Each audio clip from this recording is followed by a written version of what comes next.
ফুলফিশি না ফুলফিশি, এই নিয়ে আজকের এই নতুন ভিডিও নিয়ে চলে এসেছি তোমাদের কাছে।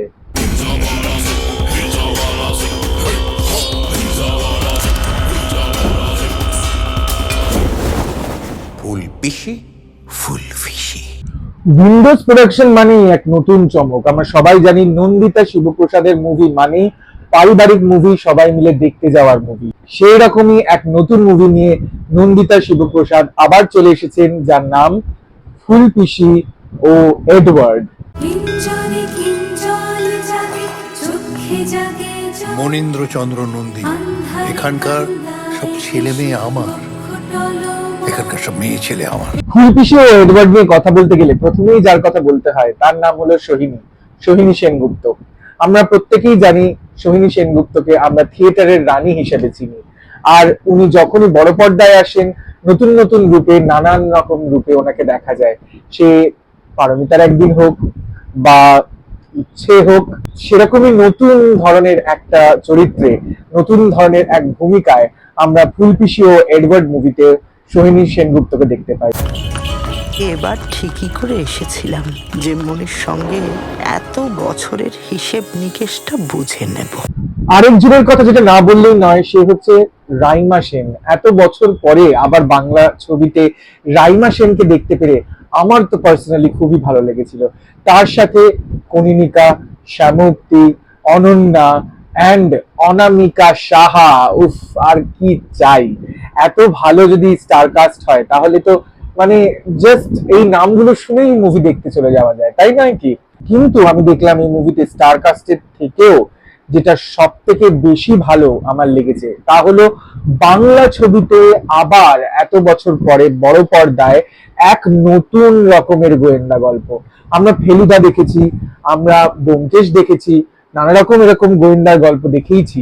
ঋতুপর্ণ ঘোষের শুভ মহারতেও আমরা দেখেছি যে ওখানে ডিরেক্টলি কোনো গোয়েন্দার গল্প না থাকলেও সেখানেও একজন পিসিমা ছিলেন যিনি গোয়েন্দাগিরি করেছিলেন। ফুলফিশি ও এডওয়ার্ডেও অনেকটা সেরকমই জিনিস আমরা খুঁজে পাই, যেখানে বাংলা সিনেমাতে এত বছর পর আবার গোয়েন্দা গল্প। আপনারা যান, গিয়ে দেখে আসুন, ভীষণ ভালো লাগবে। বাঙালি জমিদার বাড়ি মানে পুরনো টাকা নতুন পাপ। শরীর বিক্রি করে বাঁচা পাপ। রাগ না, আর সেই রাগ থেকে খুন। আর এই বয়সে সম্পত্তি নিয়েই বা কি করব? সেই রাগ থেকে খুন। Edward, Edward. নন্দিতা শিবপ্রসাদের ছবিতে সব থেকে ভালো যে জিনিসটা লাগে সেটা হচ্ছে তাদের গল্পের বিন্যাস। এই ছবিতেও গল্পের বিন্যাস নিয়ে যদি বলতে হয় তাহলে আমি বলবো যে সেটা খুবই সুন্দরভাবে ফুটিয়ে তোলা হয়েছে। কিন্তু এই ছবিতে গল্পটি যার লেখা তিনি হচ্ছেন জিনিয়া। তো জিনিয়াকে বলতেই হবে যে এত সুন্দর গল্প লেখার জন্য একটা দিল সে থ্যাঙ্কস। আর লাস্টে সিনেমাটা দেখে তো দিল আরো খুশ হয়ে গিয়েছিল আমার। এই ছবিতে আরো যে মারাত্মক একটা ভালো জিনিস সেটা হচ্ছে অনন্যা চ্যাটার্জির কত্থক ডান্স।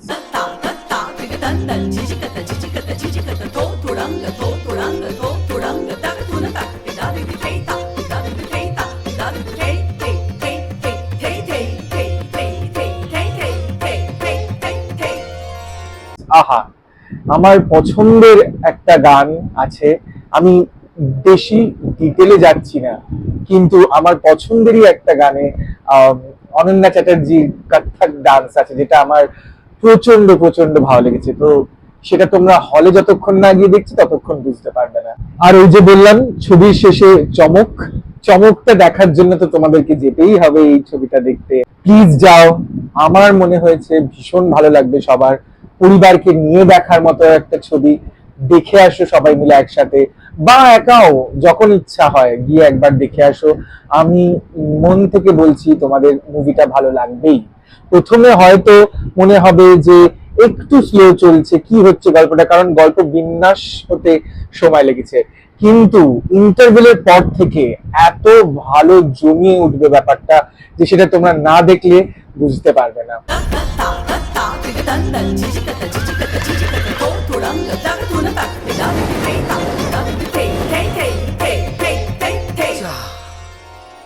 আমার আবার একটা ঘর পড়ে গেল। আমার মতে ফুলফিশি ও এডওয়ার্ড সবার দেখার ডিজার্ভ করে। সো প্লিজ যাও, গিয়ে আজই হলে দেখে আসো ফুলকুশি ও এডওয়ার্ড। আরো এরকম ভিডিওর জন্য please subscribe, like, comment and share করে দিও এই ভিডিওটা। Thank you.